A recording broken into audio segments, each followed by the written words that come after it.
So thank you for the invitation to be here. I used to live in London, and now I live out in Bedfordshire with my husband Nick and my son, who is 6 years old. I'll be mentioning him a little bit later in the talk.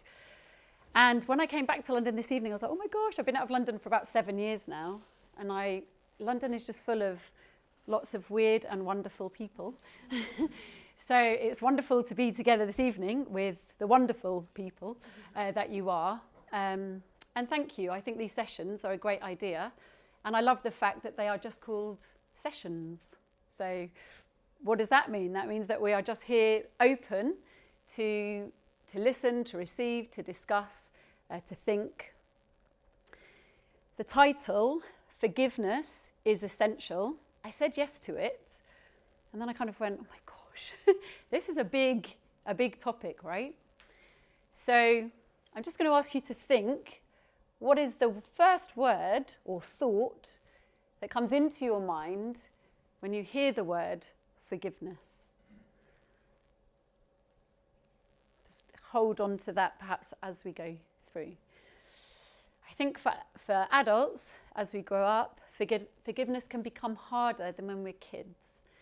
So my son is 6, and the other day he was up on the kitchen counter for some reason, had climbed up, and I had upset him. I don't really know. Sometimes, when you don't know what you've done, but it was obviously very serious because he had his hands on his ears. He did not want to look at me, talk to me, hear me, anything. And he was just like this. And I was thinking, oh my gosh, and I was racking my brain. What do I say to get myself out of this situation? I've upset him. He's going to be a damaged child. I'm damaging my child because I'm saying mean things to him and I don't even know that I'm doing it. And so here I am, panicking. And then after a minute, he just sat up and he went, Mum? And I said, yes. And he said, do you know that there are twice as many chickens in the world than there are people? And I said, no. And then I realized I was forgiven. But actually, his little brain had just forgotten about it. And it's harder sometimes than that. So that's my starting point. C.S. Lewis, who some of you might have heard of, author, writer, once said, everyone thinks forgiveness is a lovely idea until they have something to forgive. So it sounds good, it's a good idea, but when it comes to it, it can be challenging for us. So I can't cover everything in 25 minutes or half an hour, but I just hope that this evening what I can offer might not be something new for you, but it might be just that you're in a different place in your life to hear something that perhaps you've already heard before. It might be just to shed new light, but really just I guess my hope would be that we could take a step towards forgiveness in our own lives. We might have the question, is it really possible to forgive? What is forgiveness? What does it really look like? And how do I do it? Should I even? Sometimes when somebody's really hurt us, I think the temptation or the natural instinct is, well, you stay there and live your life, and I'm here and I will live my life. Yeah. I don't know if anybody has heard of a lady called Corrie ten Boom, a lady from Holland who she lived during the Second World War. She died in 1983, so she's fairly current. And during the Second World War, her family hid Jewish people in their homes. They hid Jewish families. And then very sadly, she was betrayed by a fellow Dutchman. And the man that betrayed her to the authorities, Corrie ten Boom, this lady, was actually helping to get the man's wife out of prison at the time. So she was working hard, against all this horrible injustice and violence and the awful stuff that was going on around, in Europe at that time. She was imprisoned twice before ending up in Ravensbrück concentration camp, where her sister Betsy was executed, and she endured, some of the most unimaginable sufferings that hopefully none of us will ever come close to enduring. You can read her book. Her autobiography is called The Hiding Place, and she tells a story. But I just wanted to start with this because I thought, you know what, we're just going to dive into this topic instead of just I'm not going to ease in gently, we're just going to dive in. And she recounts a story when in November of 1972, so obviously this is all after the war had finished, she was out of the camp, many of her family members had died, but she dedicated her life to rehabilitation of people who had been impacted, and particularly to those who had been living in concentration camps. She'd given a talk in a church about forgiveness, and then she spotted at the back one of the guards from Ravensbrück. She said that she froze and memories and emotion came flooding back. And then, of course, at the end of the talk, this former guard who didn't recognise or remember her made his way to her at the end and held out a hand and asked for her forgiveness. So I just share a few of her words here describing the encounter that happened. Now he was in front of me with his hand held out. A fine message, Fräulein. How good it is to know that, as you say, all of our sins are at the bottom of the sea. And I, who had spoken so glibly of forgiveness, fumbled in my pocketbook rather than take the hand. He would not remember me, of course. How could he remember one prisoner among thousands of women? But I remembered him and the leather crop swinging from his belt. It was the first time since my release that I had been face to face with one of my captors, and my blood seemed to freeze. And I stood there, and I could not. Betsy had died in that place. Could he erase her slow, terrible death simply by the asking? It could not have been many seconds that he stood there, hand held out, but to me it seemed hours, as I wrestled with the most difficult thing I had ever had to do. And still I stood there with the coldness clutching my heart. But forgiveness is not an emotion. I knew that too. Forgiveness is an act of the will and can function regardless of the temperature of the heart. I prayed silently. I can lift my hand. I can do that much. This was her prayer. You supply the feeling. And so woodenly, mechanically, I thrust my hand into the one outstretched to me. And as I did, an incredible thing took place. The current started in my shoulder and then raced down my arm and sprang into our joined hands. And then this healing warmth seemed to flood my whole being, bringing tears to my eyes. I forgive you, brother, I cried, with all my heart. For a long moment we grasped each other's hands, the former guard and the former prisoner.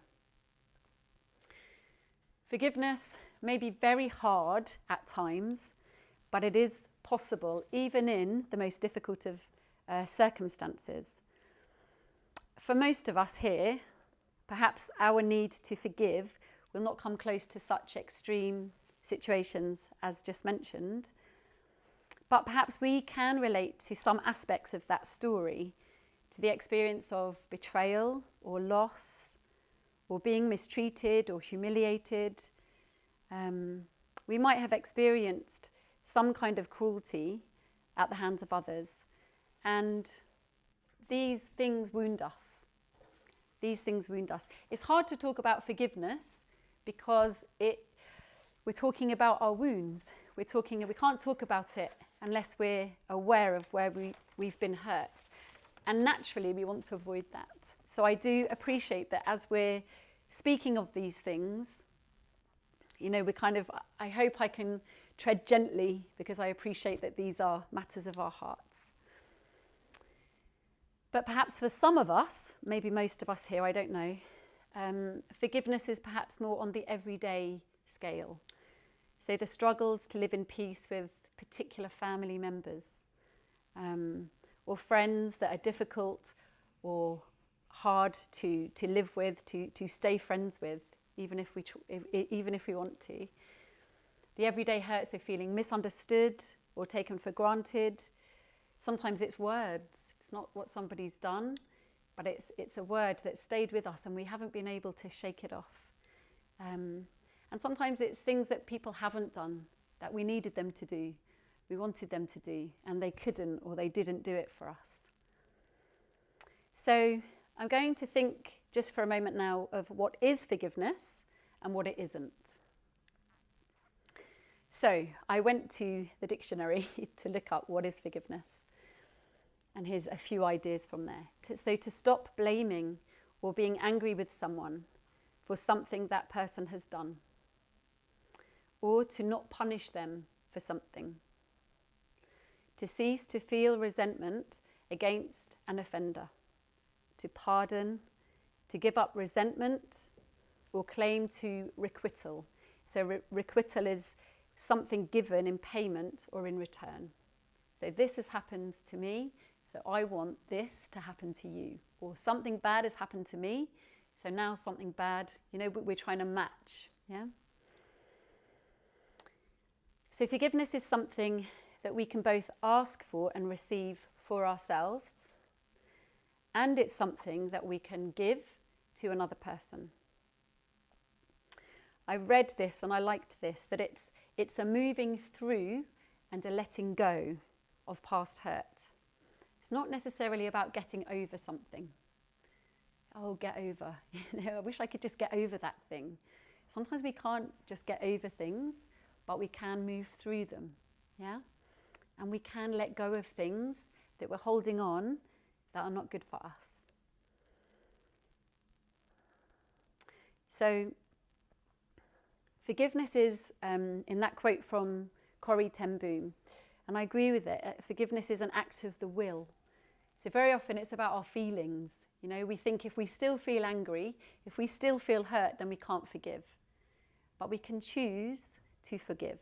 We can make an act of our will. So there can be a moment where we say, I choose to forgive this person for this. It's also a process. So it doesn't mean that just because I've said, I forgive this person for this, that everything's, well, hey, I've done it. Then we work it out. We walk through what forgiveness looks like. But the first step is to say, yes, I choose to forgive. What about if someone has hurt me and isn't sorry? That's the worst. They're not even sorry. Maybe they don't know. Maybe they do know and they're still not sorry.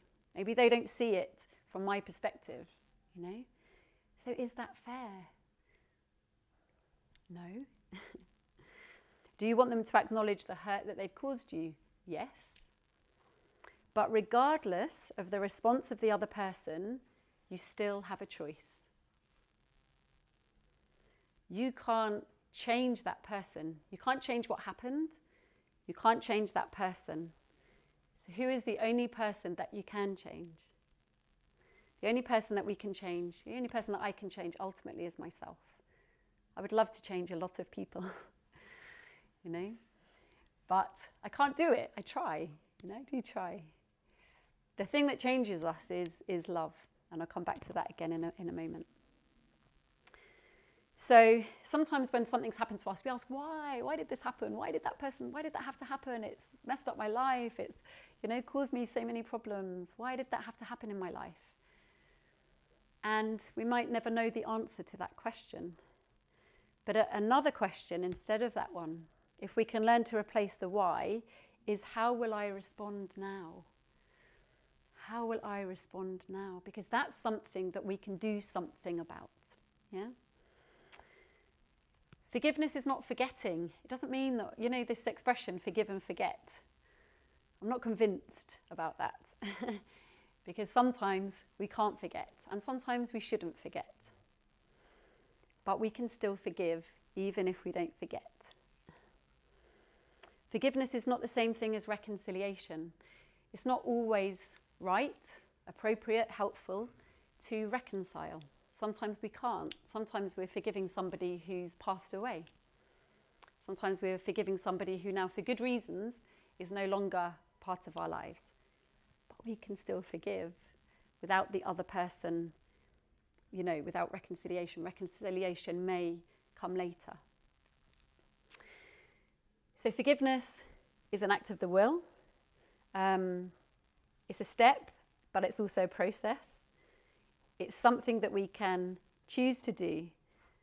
It begins with us. It begins with us. But it's not forgetting and it's not trivializing our pain. So from there, why should I forgive? Why should I? I think that's a really fair question. It's a really honest question. Why not just avoid that person and cut them out of my life, you know? But I would put this to you, that unforgiveness can keep us tied to the person and the hurtful situation that we actually want to be free from. It's about freedom. So forgiveness has a power to free us. We're made for relationship. We can't avoid it. We're born into a family. You know, as human beings, we are relational. We make friends, we fall in love, maybe then we fall out of love. You know, we long and yearn to be connected.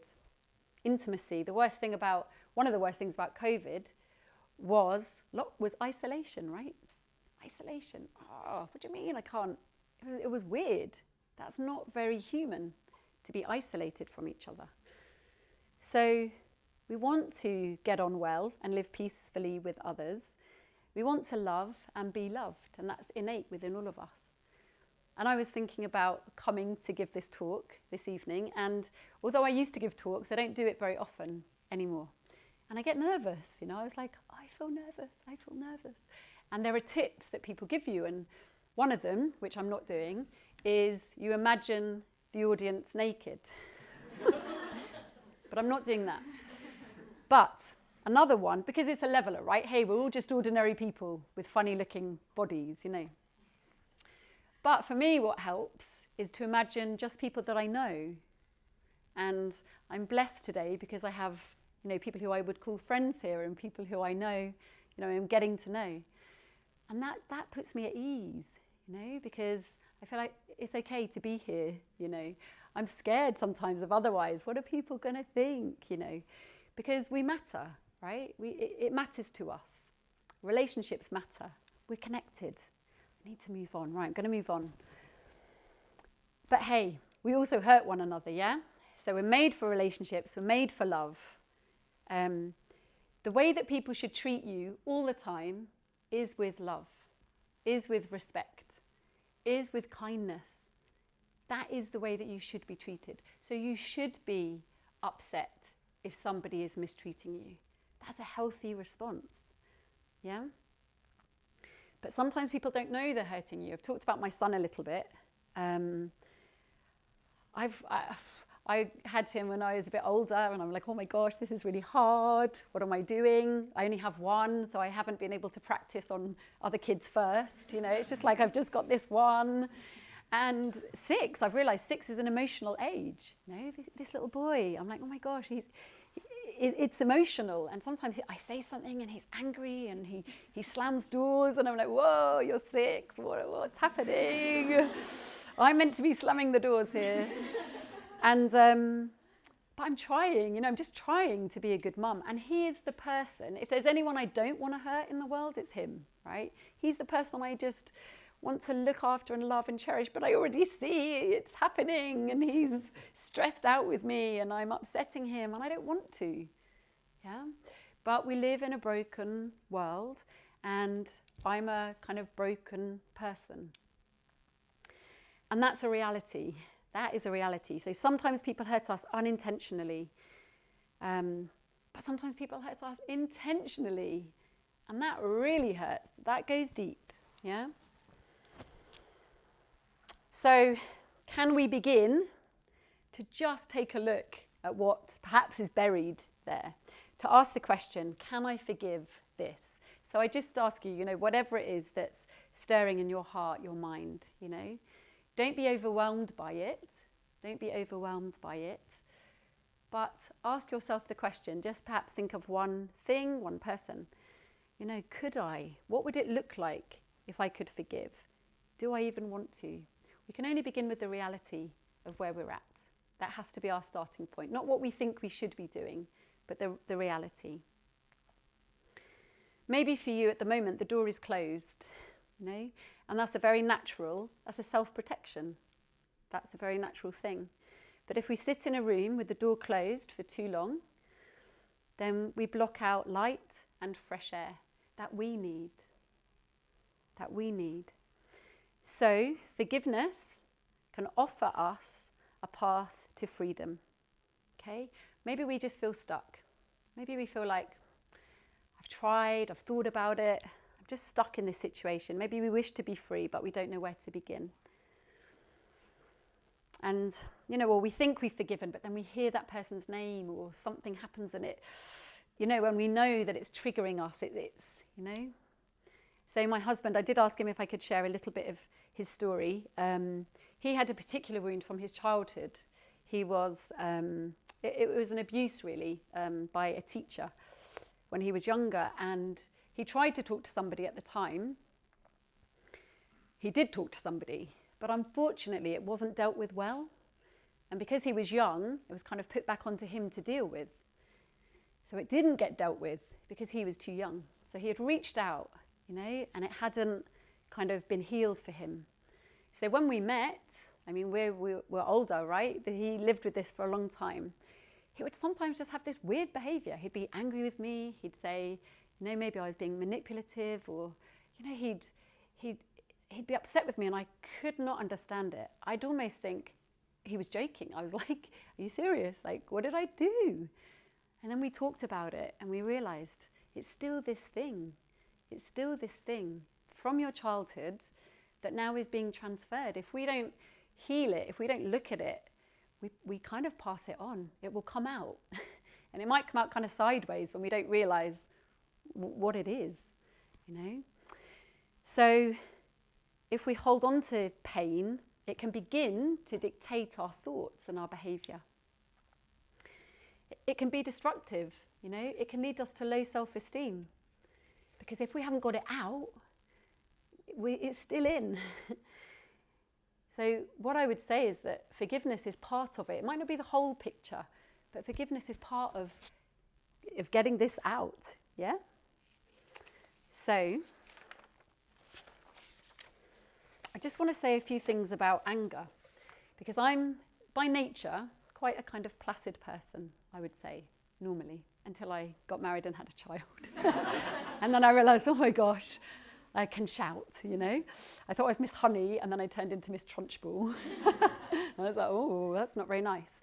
So I didn't think I used to be I didn't think I had a thing about anger. I was like, no, I'm never angry. I'm chilled, I'm laid back, you know.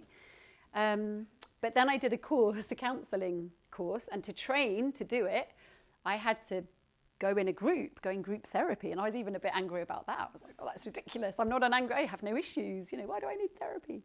But I did it, and I was like, oh my gosh, I'm an angry person. But I'm the worst kind, because I'm the quiet, angry person. I'm not the one that just goes, yeah, rah, rah, rah, you know. I'm just like, yeah, right, oh, I'm remembering that. Yeah, right. So that's worse, right? But pain and anger and all these negative emotions, our bitterness, our pain, our hurt, they're not bad in and of themselves, but they reveal that something needs attention, especially anger. So people that, I don't know, study human behaviour, if there's any psychologists in the room or counsellors, they say that anger is quite a complex emotion. And it's often a symptom for other underlying stuff. So when you have some kind of emotional outburst or an angry outburst, you might want to ask yourself, what is that? Where's that coming from? And there's two things that struck me, or that I'll just mention. One of them can be fear. Sometimes we're afraid. I can get angry when I'm afraid of something. I want to control the situation.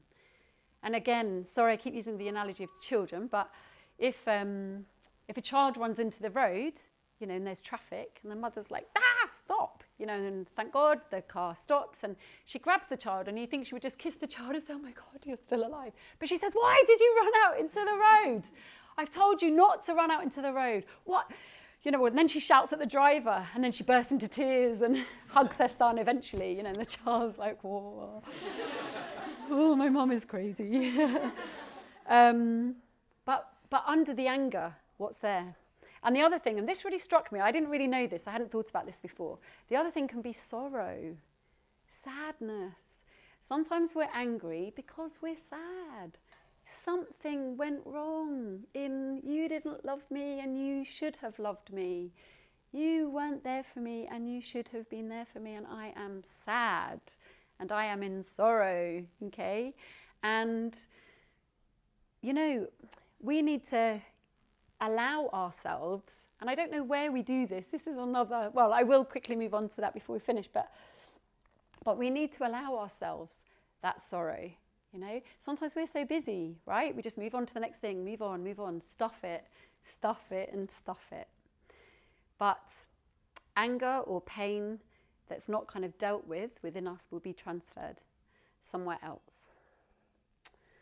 I'll just read a little quote here. It's from an old guy called St. John of the Cross. I don't know what century, so I don't know how old.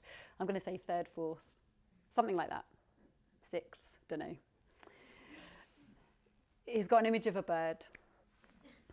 It makes little difference whether a bird is tied by a thin thread or by a cord.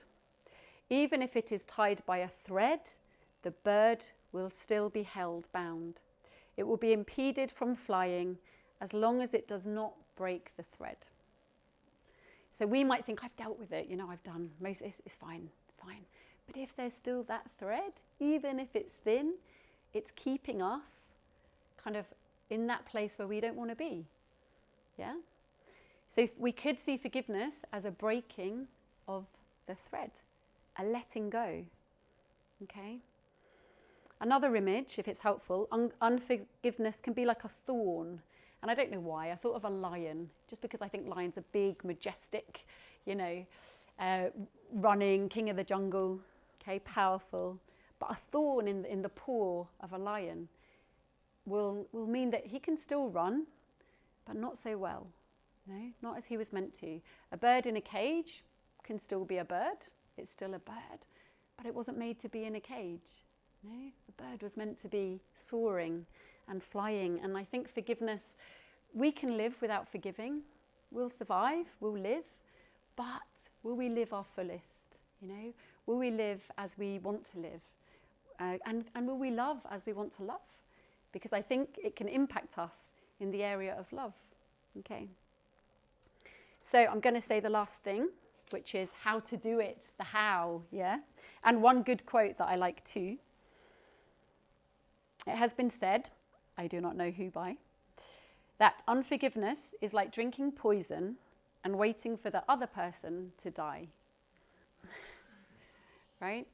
So we are holding on to these things that are harmful for us, hoping that somehow by us doing that, that person that hurt me will suffer. It doesn't work that way. Unforgiveness is for us. Yeah? So how to forgive? Let's just come into land. How to forgive. It is a decision, and we might have to make the decision more than once. We might have said, I forgive you, person. Don't even have to say it to them, by the way. This is ultimately for us, yeah? But we might have to say it again, because the feelings might come up again. Something might disturb us again. So we say it again. I have forgiven this. I have forgiven this. So we choose it. We name it. We can even make an inventory of what's happened and how it's hurt us. And the hurt was not and is not okay. So we're not saying that at all. We're not dismissing or trivializing our hurt. But we're naming it in order to own it. To say, yeah, this happened in my life. It was fantastic for my husband, you know, when he did that. He had done that slowly, and again, it's a process. He had done it, but he needed to do it again, and do it again, and do it again. Talk about it is the third step. So the first one is to choose, make your decision. The second one is to name it. This is what I'm forgiving. The third one is to talk about it. Now, this could be with the person that hurt you, but that's not always possible, and that's not always wise. If it was something that they did to you 20 years ago, they might be like, what? you know. Just might be that you can talk to them. It might be that you can't. If it's somebody that you are in a current relationship with, a family member, a close friend, then yes. Don't just give people the silent treatment or try to avoid it or pretend it's okay. If something has hurt you, tell that person. We're not very good at that. Certainly English people are not very good at that. It's, confrontation, you know. I'll just kind of, I don't know, just not say it or send them a message or I don't know. But I appreciate it, you know, when people tell me, that hurt me, or I didn't quite get why you did that, or did you mean that or that? Because then we can talk about it and I can grow and they can grow and I can learn how to be a better friend to them or a better wife, because I know that my husband doesn't like it when I do this or that. It annoys him, it hurts him, yeah? We might need professional help. These days, come on, it's okay to have a counsellor. It's okay to have a therapist. It used to be a bit more taboo than it is now. There are so many good people that just know what they're doing, you know, and they will listen to you really well, much better than sometimes your friends will. Your friends are like, oh, not this again, not that guy thing again that you spoke about last week, and, you know, yes. So our friends sometimes, you know, we're limited in our listening. And the last thing I'll say is just to acknowledge that we too need forgiveness. So while we're thinking of forgiving, and perhaps we're holding that person, you know, to ransom, and we're thinking all these things, you know, but I need it too. And actually, maybe we need to forgive ourselves. Sometimes if you can't forgive yourself, you'll find it hard to forgive someone else. So forgiving yourself for what? I don't know. Some of the character traits that we have. Wish we weren't like that. Just go easy on yourself. Have you failed in something? Okay.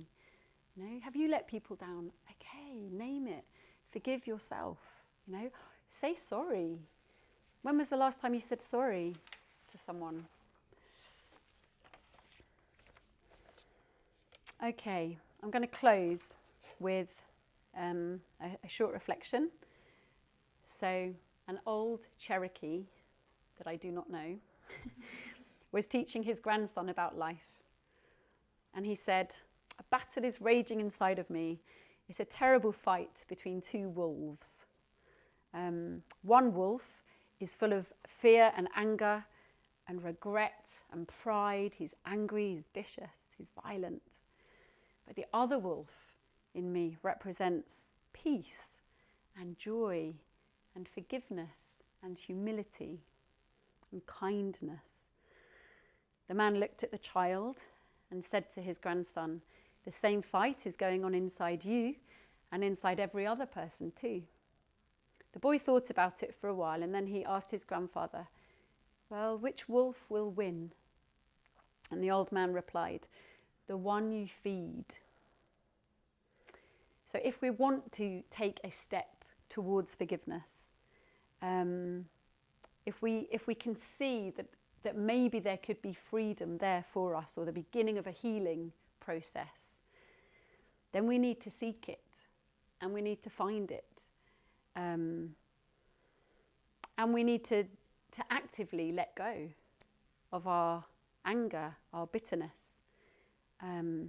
Maybe we just have to admit that we're tired of this battle. You know, we're tired. This that we've been carrying for a long time, we're just tired of carrying it, you know. It's just time to let go. And first of all, I was going to say, let's just open the door, you know, just begin to open the door. But I think forgiveness is one of those things where you have to just go like that. You actually have to just fling the door open and do it fully. Like, I was amazed by that quote from Corrie ten Boom. "I forgive you with my whole heart," you know. It seems impossible for us perhaps. But tonight, as we're here in this space, in this session, I would just end by saying that sometimes the help and the courage that we need for this is outside of ourselves.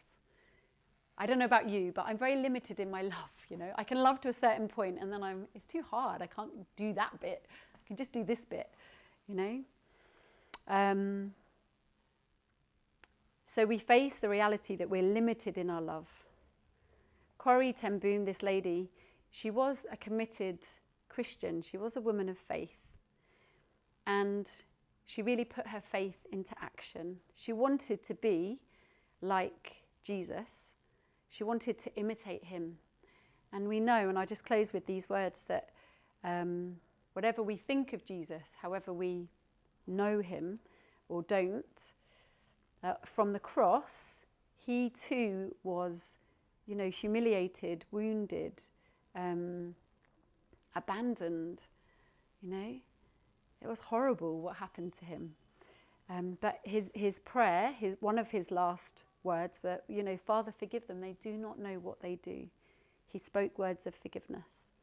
So for us too, could we look beyond ourselves? Do we need to look beyond ourselves so that we can become free to be the people that we were made to be? I think that's it in a nutshell. And I just invite you to begin to take that step, however that looks for you this evening. So I will stop there. Thank you very much.